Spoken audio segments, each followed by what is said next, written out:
Olá pessoal, sejam bem-vindos a mais uma aula de matemática.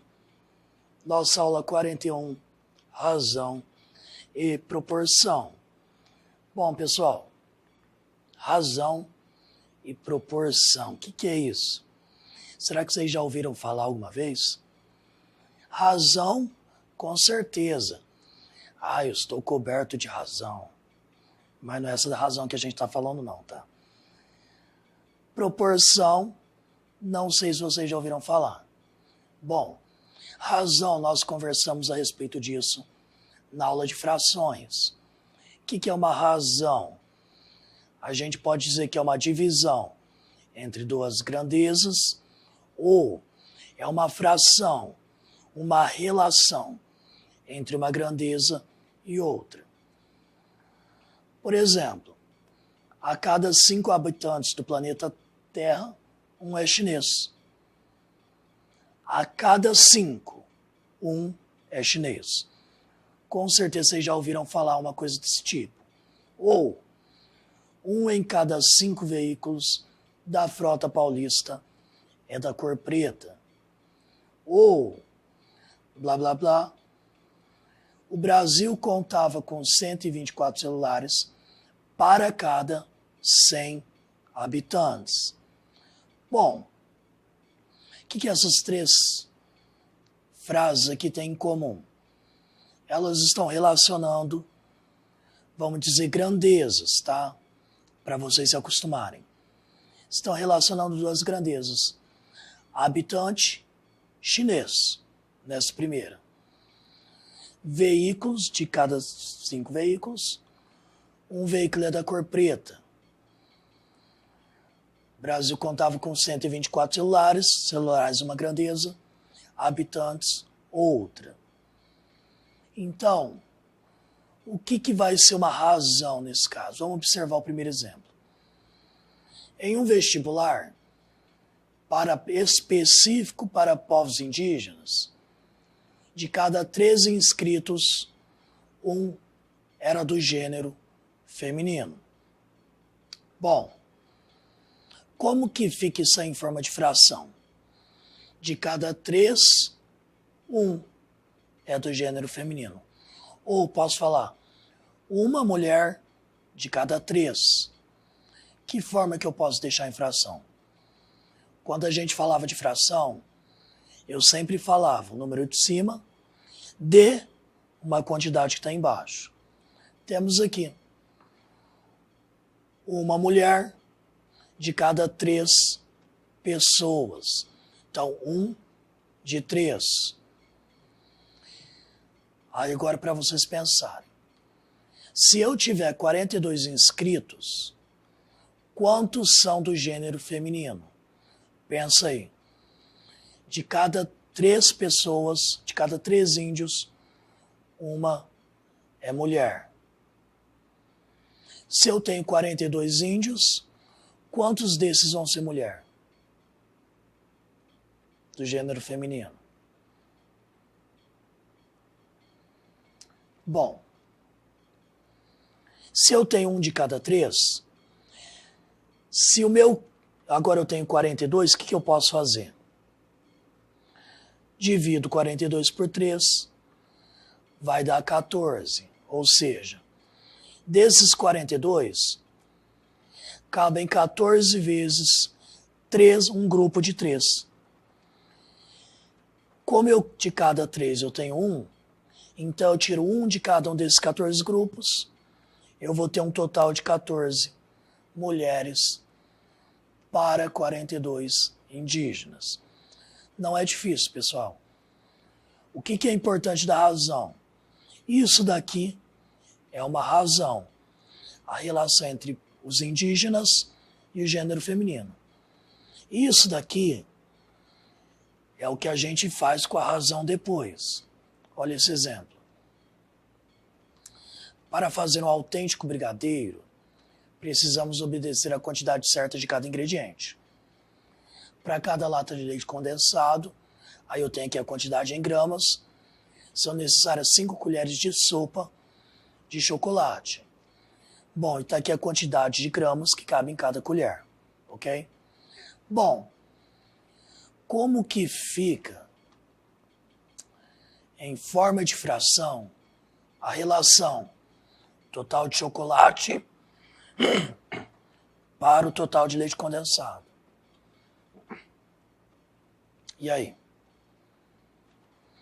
Quanto de chocolate eu uso para uma caixa de leite? Observe que o peso está entre parênteses, entre aspas. Por quê? Peso é uma grandeza física que depende da gravidade, ok? Na verdade, a grama, a gente está acostumado a falar gramas como sendo peso. Só que isso aqui é massa, tá? Vocês vão aprender em física mais pra frente. Bom, já deu tempo de vocês pensarem. O total de chocolate em pó, cadê? São 5 colheres, 5 vezes 6, 30.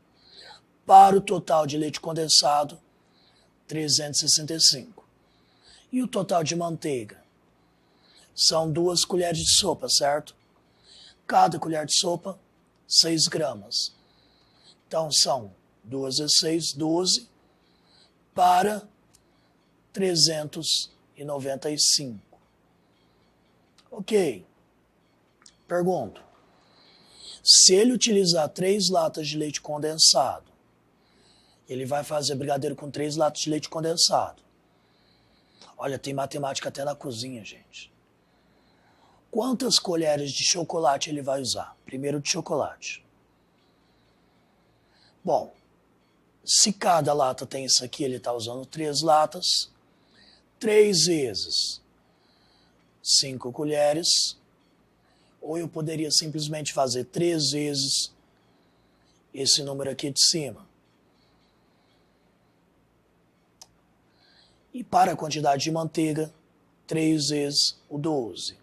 Está aqui um textinho bem pequenininho que eu não sei se vocês vão conseguir ler. Marcelo precisa colocar 15 colheres ou 90 gramas de chocolate em pó e 6 colheres ou 36 gramas de manteiga, considerando que cada colher equivale a 6 gramas, é só multiplicar bonitinho, sem erro. Terceiro exemplo, esse daqui é mais interessante. A cantina da escola vende suco de tangerina, que ele é diluído em água. De que forma? Para eu preparar uma porção, eu coloco 2 copos desse concentrado da fruta, junto de 7 copos de água, ok? Como que eu posso escrever essa informação em forma de fração? Tanto faz, gente. Se eu escolher água em cima, concentrado embaixo, ou concentrado em cima, água embaixo. Os dois vão estar certos. Só que a fração vai mudar, tá? Então, posso ter 2 copos de água. 2 copos de concentrado para 7 de água, ou 7 de água para 2 de concentrado, ok? Bom, uma informação importante antes da gente responder o item B. No total, quantos copos eu uso para fazer uma porção? Se são 2 de concentrado e 7 de água, eu faço 9 copos de suco, ok? Em um dia muito quente, foram servidos 45 copos de suco.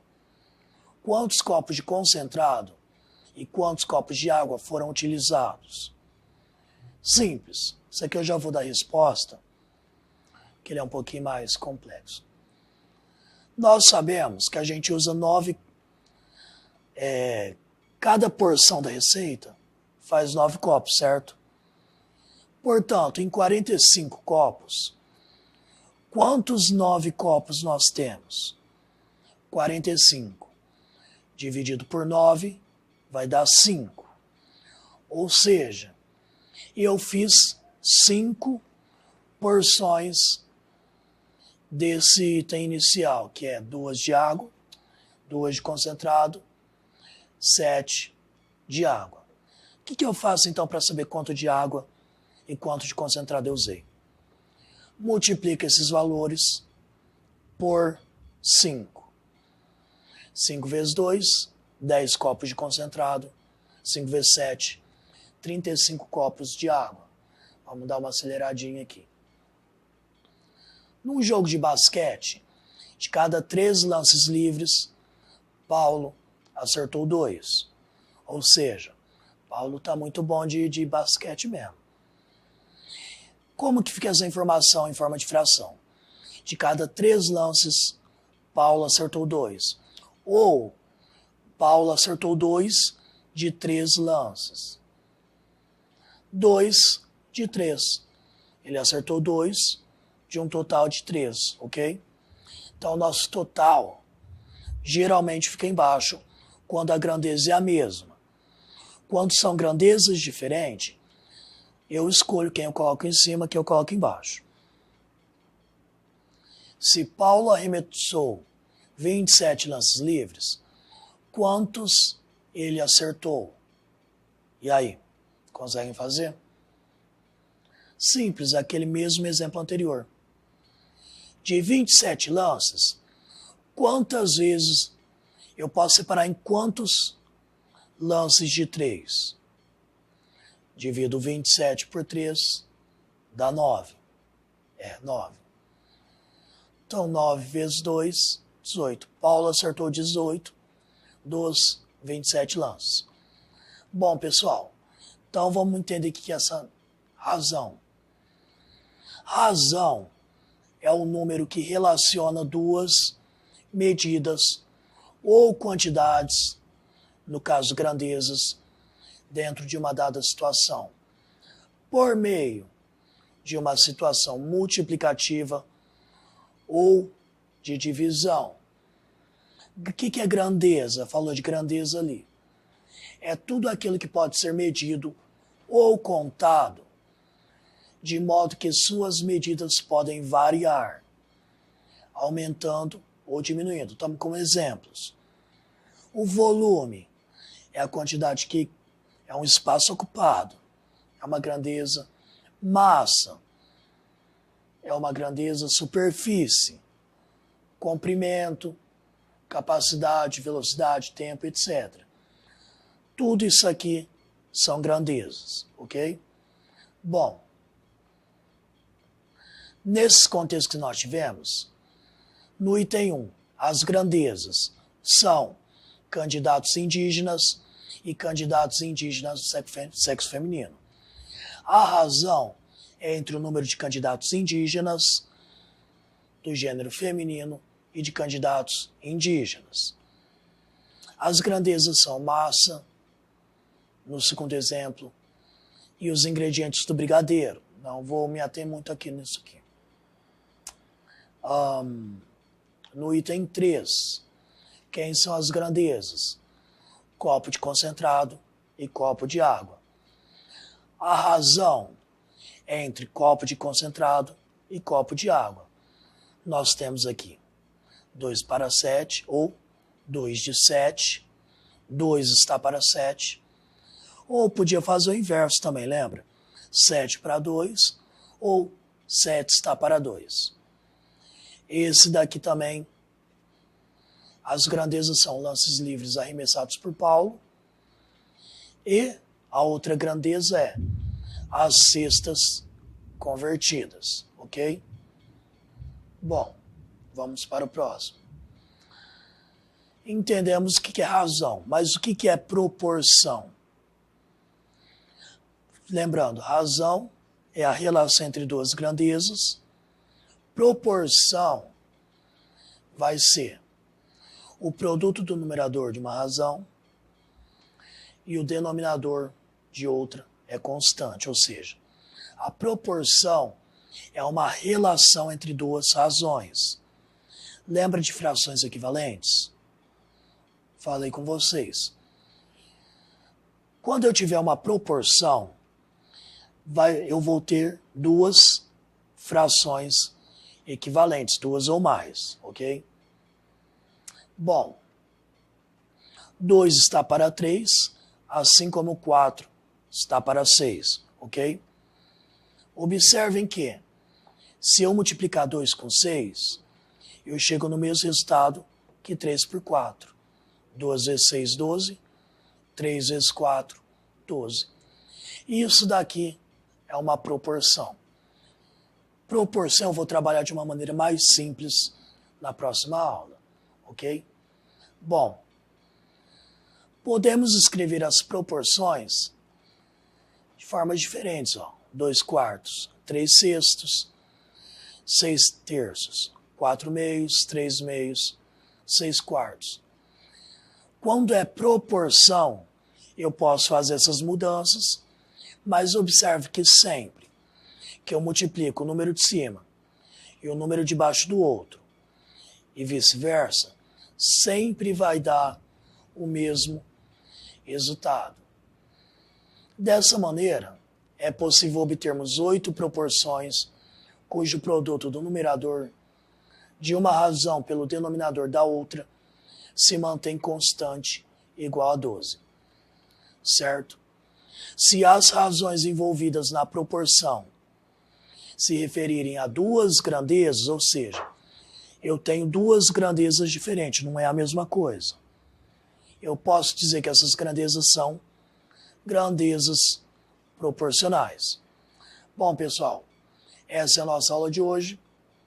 Na próxima aula, eu vou trabalhar um pouquinho melhor essa questão de proporção, ok?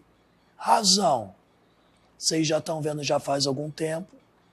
Proporção, estão vendo agora. Até a nossa próxima aula.